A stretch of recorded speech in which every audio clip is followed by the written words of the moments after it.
The war room of the Galactic Council Station hummed with the energy of 1,000 alien species, each representative crackling with barely contained fury. In the center of the vast circular chamber, two fleets, the crystalline armada of the Vexthari and the bioorganic swarm of the Krell, faced each other across the viewport.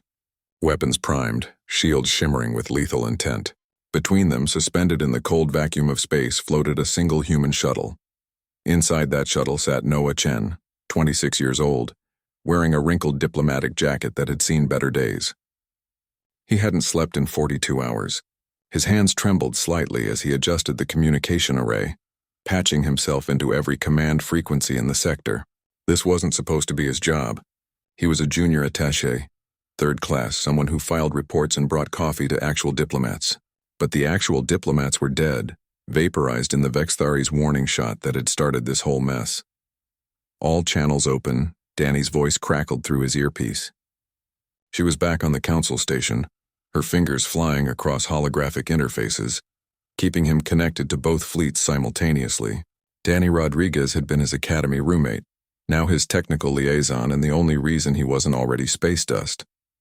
Noah, the Vexthari are charging weapons. You've got maybe 90 seconds before someone fires. Noah closed his eyes, took a breath, and opened the channel. This is Noah Chen of Earth, representing the Terran Diplomatic Corps. I am broadcasting on all frequencies. Both fleets will stand down immediately. The response was instantaneous and derisive. The Vexthari fleet commander's voice came through like shattered glass scraping across metal. Human child, remove yourself from our trajectory or be removed. The Krell have violated sacred territory. Honor demands blood. The Krell Queen's response was a subsonic rumble that made Noah's teeth ache. The Vexthari murdered our scouts. Our young scream for vengeance. Stand aside, human. This is not your concern. 60 seconds, Danny whispered. Noah, the council is evacuating. They've given up. Please tell me you have a plan. He didn't, not really. But he'd spent the last 2 days reading everything humanity had ever learned about both species. And he'd noticed something everyone else had missed. Commander? Queen, I will not stand aside, Noah said, his voice steady despite the sweat running down his spine. And this is absolutely my concern because you're both wrong. The communication channels exploded with outrage. Noah kept talking. The Vexthari claimed the Krell violated the crystal reaches. The Krell claimed the Vexthari fired first. You're both right. You're also both victims of the same enemy.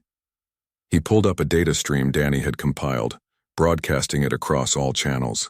3 weeks ago, a Terran survey ship detected unusual gravitational anomalies in this sector. We logged them and moved on.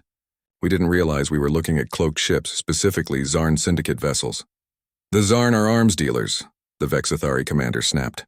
What is this? The Zarn Syndicate profits from conflict, Noah interrupted. Something no one interrupted a Vexthari commander and lived to tell about it. They've been playing you against each other for months. Danny, send them the decoded transmissions. Data flooded both fleets' tactical displays, intercepted Zarn communications, falsified navigation beacons, hacked sensor logs. The Krell scouts hadn't violated Vexthari space. They'd been led there by spoofed distress calls. The Vexthari warning shot hadn't been fired by Vexthari at all, but by a Zarn vessel using stolen signature codes. 30 seconds, Danny said. Some ships are standing down, but not enough. The Queen doesn't believe you. Noah understood. The Krell were an honor-bound species. They'd lost children. Data wouldn't heal that wound, Queen, Noah said, switching to a private channel. I know this doesn't bring back your scouts. I know honor demands satisfaction. So I'm offering you mine. What are you doing? Danny's voice was sharp with panic. I am human, Noah continued. My species discovered the Zarn plot. We could have warned you sooner, but we didn't understand what we'd found until it was too late. By Krell law, that makes Earth complicit. That makes me complicit. He could hear Danny screaming at him through the earpiece, but he pulled it out and continued. I'm alone, unarmed, and I'm not moving. If you need blood to satisfy honor, take mine. But if you fire on me, you fire on Earth, and if you fire on Earth, you'll start a war that the Zarn Syndicate has been dreaming about for a century, a war that will consume the entire Galactic Council while they sell weapons to all sides. The silence that followed stretched for an eternity. 10 seconds. Danny's voice was barely a whisper now, resigned. I'm sorry, Noah. I'm so sorry. The Krell Queen's massive bioship moved forward. Noah closed his eyes, He thought of Earth, of his mother's garden in Seattle, of Danny's terrible jokes during their academy finals. Not a bad last thought. Human. Noah opened his eyes. The Queen's ship had stopped 300 meters away. You offer your life for species not your own. This is unexpected. The Vex Thari.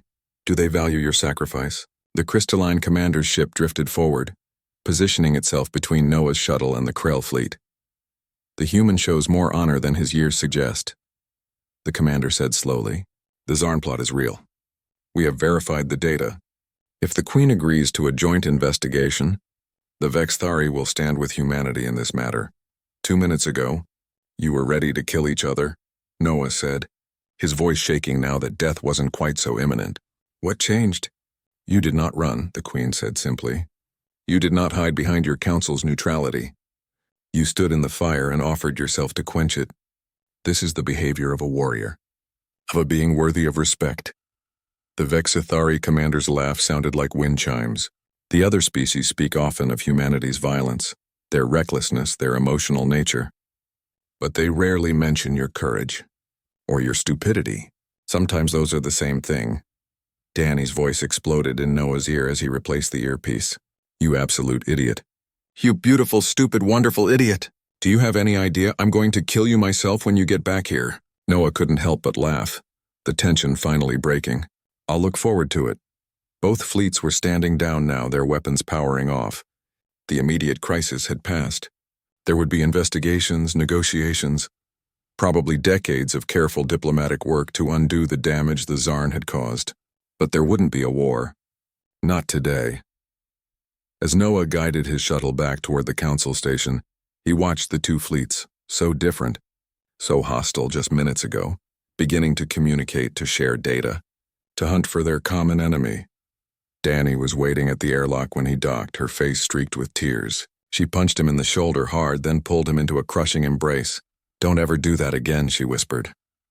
I'll try, Noah said. No promises, though. I think I just accidentally made first contact protocols a lot more complicated. She laughed despite herself. The council wants to see you. Something about either a medal or a court-martial. They haven't decided which yet, Noah shrugged.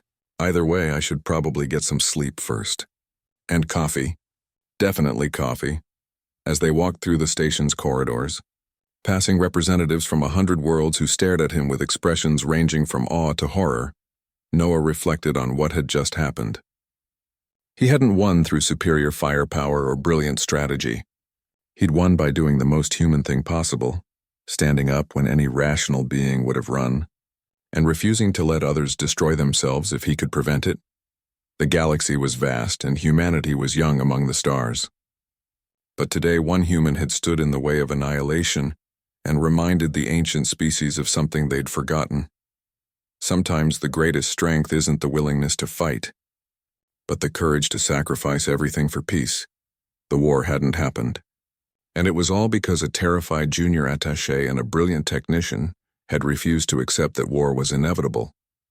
That, Noah thought as exhaustion finally claimed him, was the most human thing of all.